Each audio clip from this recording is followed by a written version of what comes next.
নমস্কার বন্ধুরা, Bengali food জাংশনে আপনাদের সবাইকে আবারও একবার স্বাগত জানাই। কেমন আছেন সবাই? আশা করি সবাই খুব ভালো আছেন আর আমাকে ভুলে যাননি। কয়েকদিন বিশেষ কারণের জন্য আমি ভিডিও দিতে পারিনি। আশা করি আপনারা সবাই আমাকে মনে রেখেছেন। চলুন তাহলে আজকে আপনাদের জন্য নিয়ে এসেছি একটি দারুণ স্বাদের নুডলস রেসিপি। নুডলস আমরা কম বেশি সবাই খেতে পছন্দ করি আর বাড়িতেও বানিয়ে ফেলি চটজলদি। কিন্তু আজকে যেটা স্পেশালিটি সেটি হলো সুজি নুডলস। দেখতে পাচ্ছেন সুজি দিয়ে যেই নুডলসটি তৈরি করা হয়েছে সেটি দিয়ে আজকে আমি নুডলস বানিয়ে দেখাবো। এর জন্য দেখুন সবজি নিয়েছি এখানে গাজর, বাঁধাকপি, পেঁয়াজ, এর সাথে নিয়েছি বিনস, ক্যাপসিকাম, ব্যাস। আর নিয়েছি এখানে আদা রসুনের পেস্ট, নিয়েছি লবণ, ভিনিগার, টমেটো কেচাপ, নিয়েছি সয়া সস, কাঁচা লঙ্কা কুচি। এই সব কিছু দিয়ে আজকে আমি তৈরি করে দেখাবো সুন্দর নুডলস। এরপর একটি কড়াইতে আমি গরম জল দিয়ে সামান্য লবণ দিয়ে দিয়েছি। এরপর যে সুজির নুডলসটা রয়েছে সেটি আমি এখানে সেদ্ধ করে নিচ্ছি। ময়দার নুডলস অনেক সময় আমরা খেতে পছন্দ করি না বা বাইরের নুডলস খাই না। সেক্ষেত্রে আপনারা যদি দোকান থেকে এরকম সুজির নুডলস পেয়ে যান তাহলে কিন্তু সেটি খুব সহজেই খেতে পারবেন এবং খুবই ভালো। নুডলসটি আমি ভালো করে সেদ্ধ করে নিয়েছি, খুব কিন্তু কুক করলে হবে না।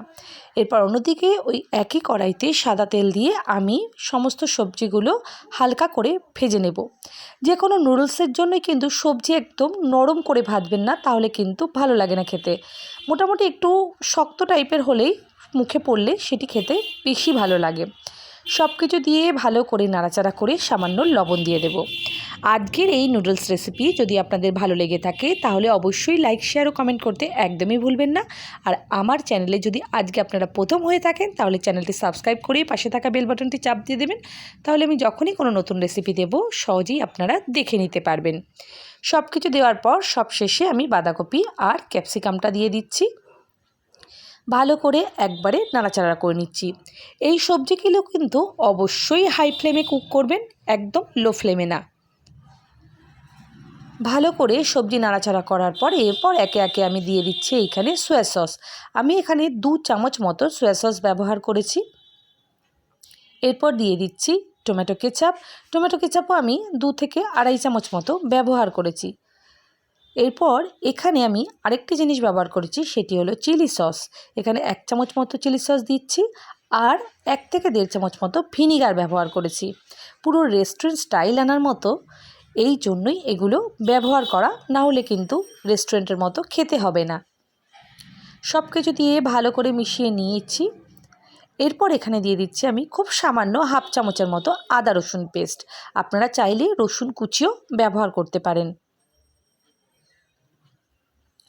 সব কিছু দিয়ে যখন 70 থেকে 80% সবজিগুলো নরম হয়ে যাবে এরপর আমি এর মধ্যে অ্যাড করে দেব আমার সেদ্ধ করে রাখা নুডলসগুলো।